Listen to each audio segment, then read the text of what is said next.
Yeah,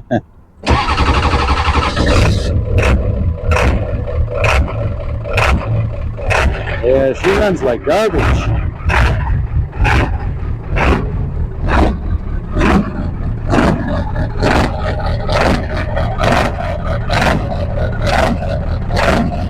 Contact.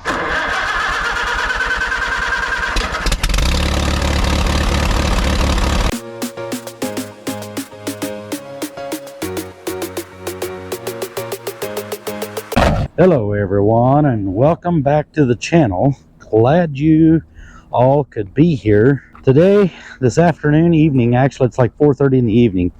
Look at the fog. It's crazy. We haven't had sunshine here in probably a week and a half. Maybe a week.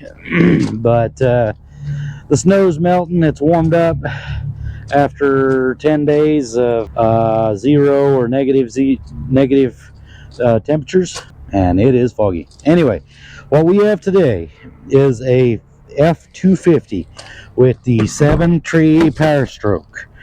It is going to be the 1999 model of this one. So it's the first generation, it's the early version of this style Powerstroke. So what we have, customer complaint, is that it does not pull itself across the parking lot. No power. He said he won't even speed up. He's checked with, I think he had told me at least, I know he had told me 2 shops and possibly even 3, and they stated that they want nothing to do with the truck, that it's not worth, they don't feel like it's worth fixing. Customer disagrees. He'd like to have a different opinion, which we're going to give him an opinion. I don't know if it'll be different or not, but as we can see, 310,503 miles on the odometer. Let's get this thing plugged in. I do use the Triton for this because due to some technical things that have happened, Autel sometimes has a little trouble hooking up to it. So if you know, you know. But let's go ahead and see if we can get this thing started, and we'll see if we can figure out what's going on with this thing. All right, so 310,000 miles. Said it was running okay. He didn't know if it had a check engine light or not, but wait to start light is on. Let's see if it'll start. And no, it won't. Okay. Let's get the jump pack and see if we can jump it, see if that'll start it. All right, we have the NOCO boost hooked up. Let's see if that makes a difference. Wait for our wait to start light to go off. Well, I think we have another issue. I don't think it's a battery issue. Okay, I see this is how it's going to go. Let's turn that off, save our battery there. Let's see here. I think that this is going to be our starter relay.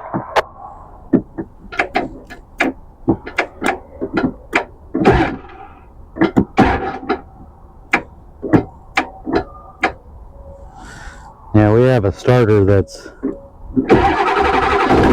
There we go. All right. We don't have a dead battery. We have a starter issue.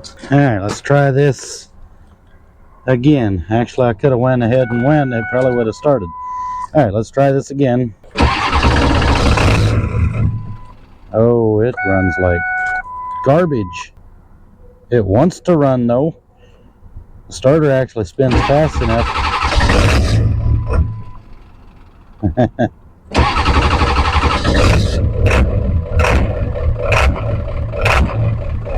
Yeah, she runs like garbage.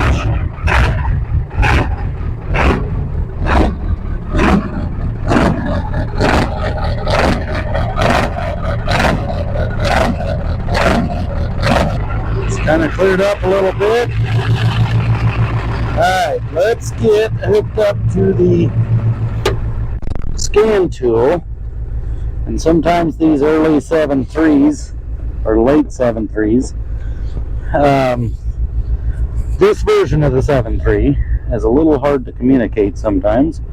And let's just see what we get here. Ford. I don't think it will do automatic ID, but we're going to try. Alright, this is a 99. It was built in 03 of 98, but on these trucks here, let's see, this is going to be, I believe, an F-350, 250. F-250, so it'll be this one. And then we've got the Chevron 3 V8 Powerstroke. Okay.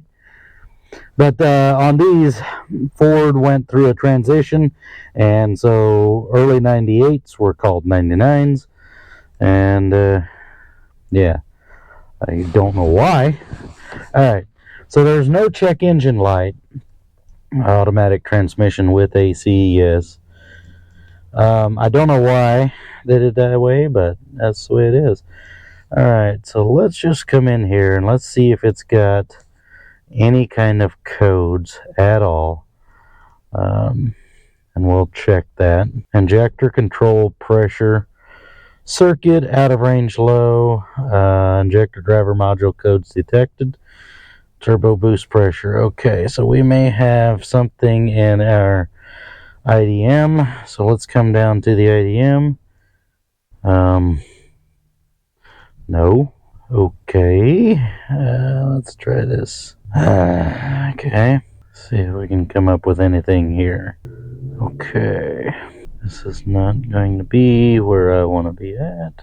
Let's do an injector buzz test, because sometimes we can tell if an injector is faulty by doing a buzz test. And what that does, it goes through the test where it will activate each injector.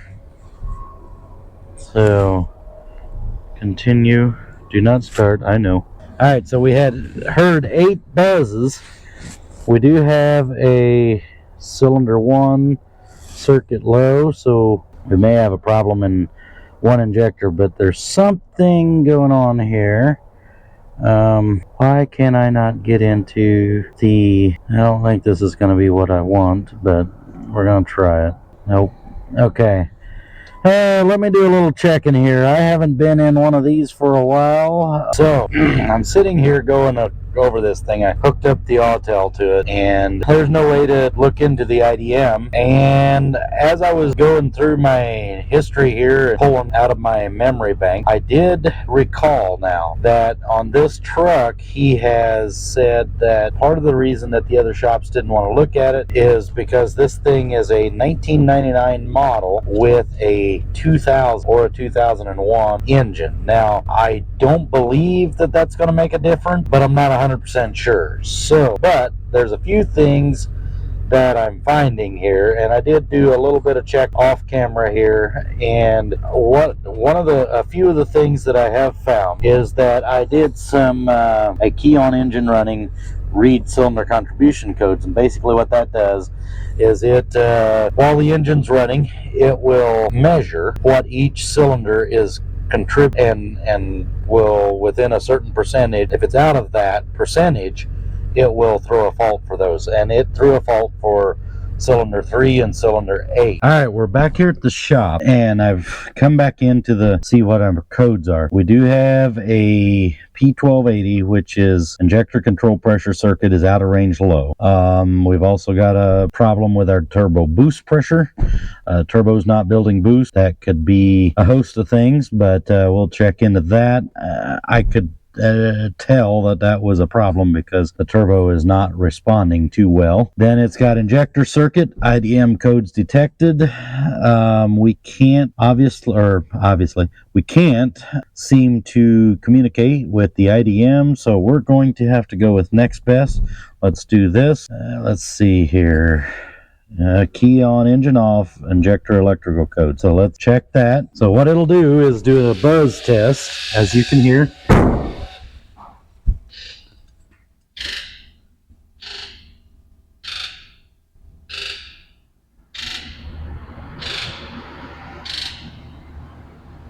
So there was 8 of them. 8 good hard sounds, injector sounds. But we do have An injector circuit, high to low side open. Now let's do where we do a contribution code, contribution check, start the engine, the contribution check on it. It'll take it a little bit. Like I said before, it was a cylinder 3 and 8, and it still is. So contribution or balance fault. So I'm thinking there's something going on with the injectors, but there may be something electronic that could be causing that. All right, folk in YouTube land. Okay, so a recap of what I've done here. I was gonna hook this thing up to the scope, but I couldn't find a very good waveform to go off of for the scope. So what I did, since this is a code, the P1271 is a code for injector number 1, and on these wires here, you have the IDM, which is the injector driver module, runs each injector.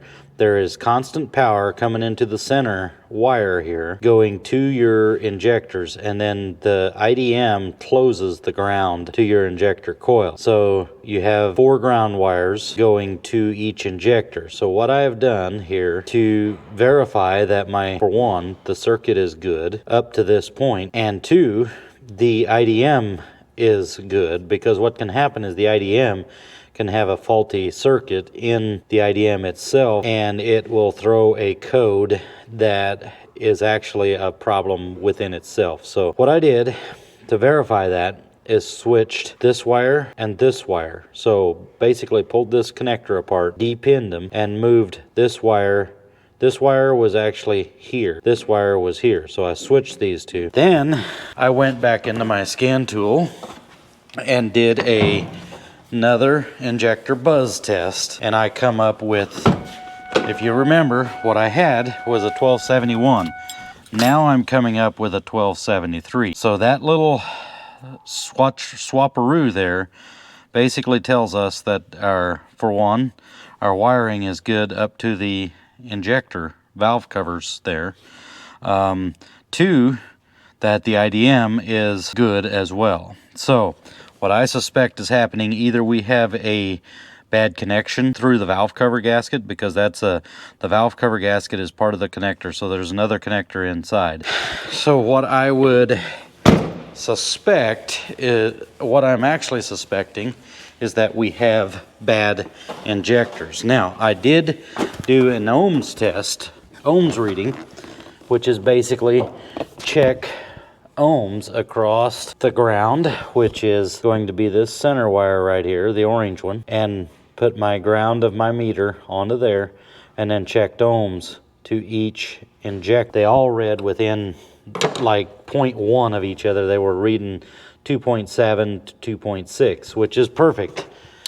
They are actually supposed to test anywhere from 1.5 to 3.5. So I suspect we may either have a bad injector or a bad valve cover gasket here. Now, the customer thought that the valve cover gaskets and the injectors had been replaced by the previous shop that had looked at this and had done a bunch of work to it. I'm still going to take this off, because sometimes if you go with aftermarket valve cover gaskets, I've seen where the connection is not the greatest and they can still cause problems. So we're going to take this valve cover off. I've already taken this cold side up pipe off of here, and we're going to pull this valve cover off. We're going to inspect everything. Let's see if we can figure out if there's any kind of markings that'll tell us if these are new injectors or used injectors or old injectors or what these are. Thought I'd bring you guys along. I know I did a lot of it off camera because, one, I forgot that I was making a video on this, because this is like 2 weeks later and I'm back on this thing finally.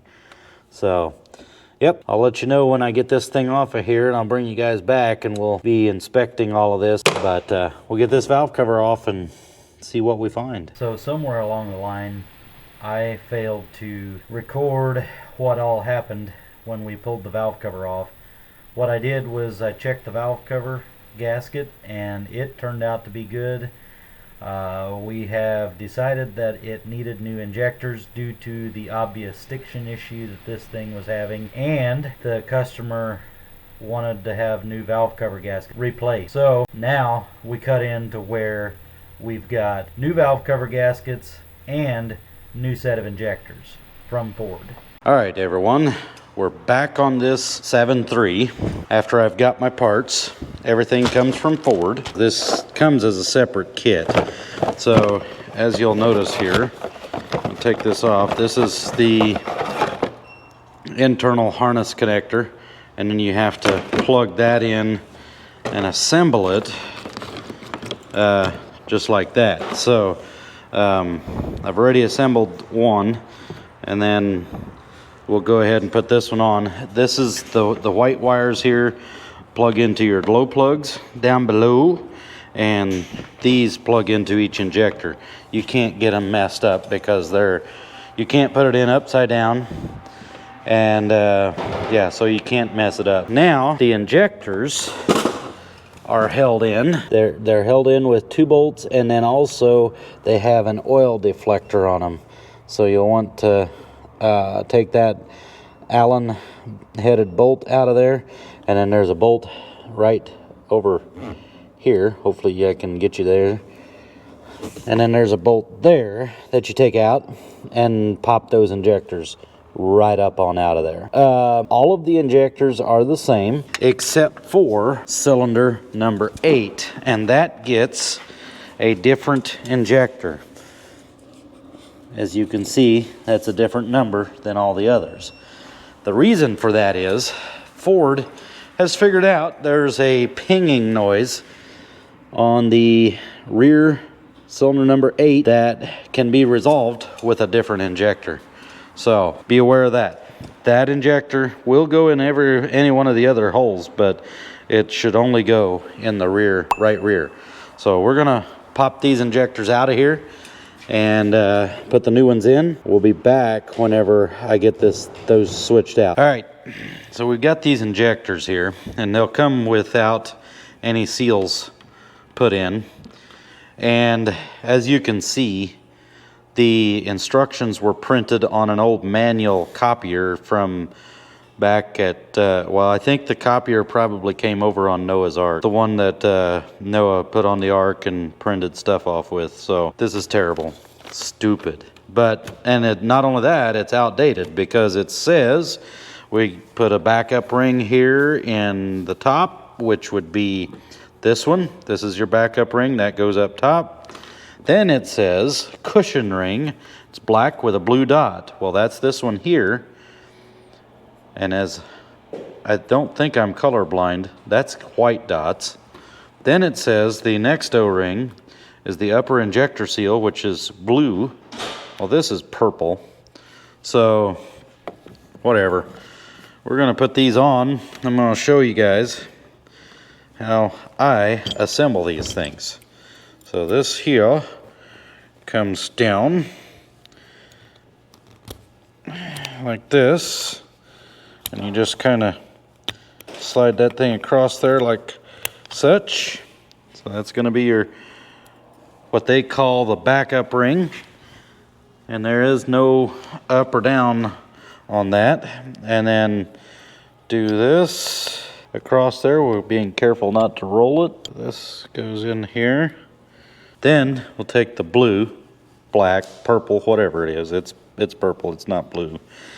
We'll roll that thing down through here. Slide that in here. And there's your top sealing land. Now, the next one is going to be what they call the pink one. And I guess that is pink. Yep, that's pink. We'll give them that. Now this comes down. This one's a little bit more difficult. Come on.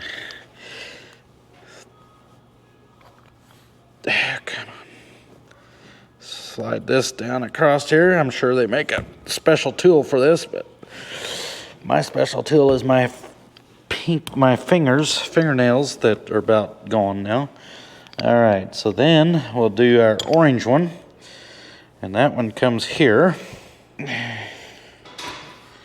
Okay, then the big kicker, this one here goes on here, and it slides on hard. Like it's got, as you can see, little indentations there.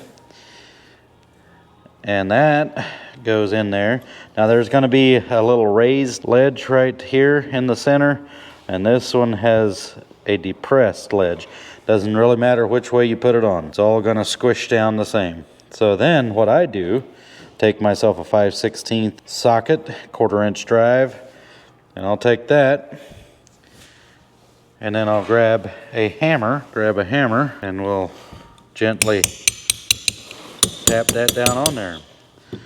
You want to be careful not hit it too hard because you don't want to damage that thing, but that'll allow that thing to go down there without bending it, because if you try to put it on there with your fingers, you can bend those things. So I just do this, grab a hammer, tap it down.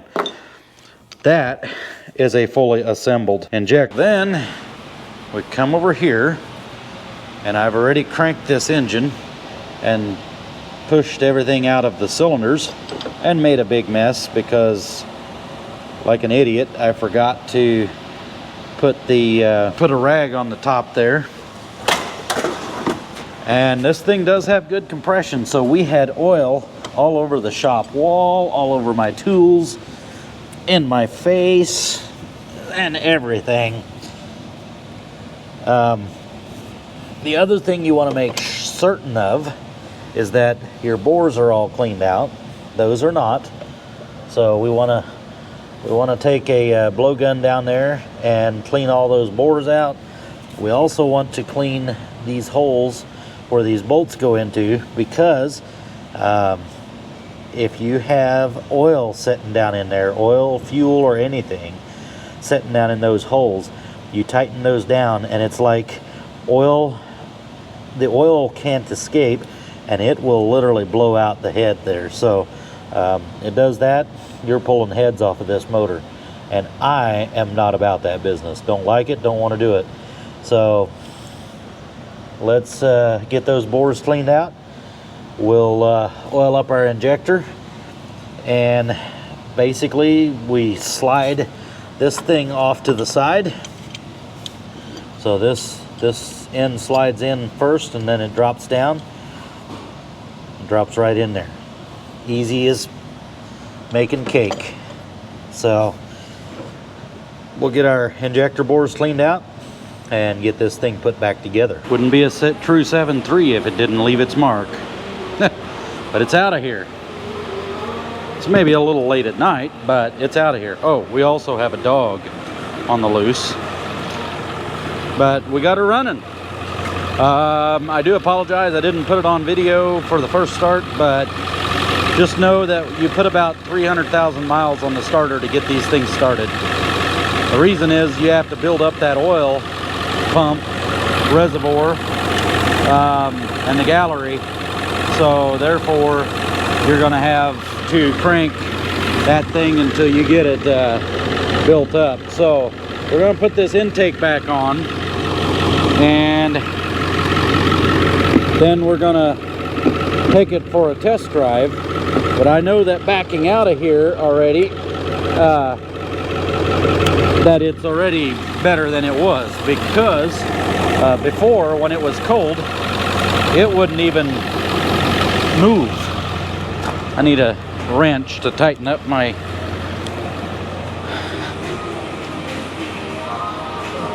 hose clamp. I've been shot. Felt like, or seemed like it anyway. Scared me. But yeah, just know that I usually cycle a key several times that runs the lift pump. Doesn't need to be very tight, but that runs the lift pump, which helps build up your fuel. But then just know that on a 7.3 and a 6.0 Powerstroke, you have to build up the oil reservoir. So these things have to have, I'm gonna have to check again, but I think it's like 750 pounds of oil pressure in order to fire. So we're going to go ahead and take this thing for a test drive, and as we can see, the service engine soon light is off, so that tells me that this thing is already better than it was.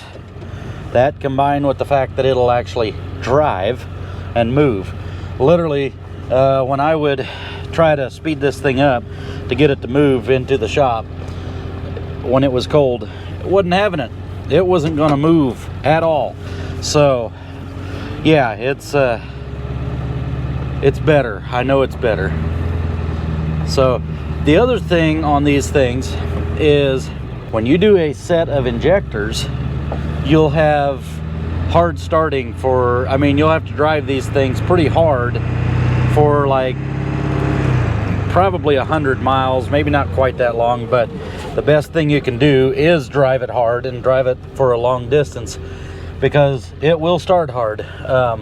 It's got to force all the air out of the oil system in order to get this thing to start right back up. So don't be alarmed if you do a set of injectors and the thing starts hard the first couple times you do it.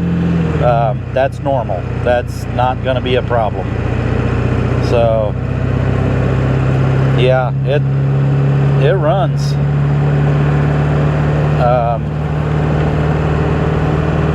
Runs pretty good, actually.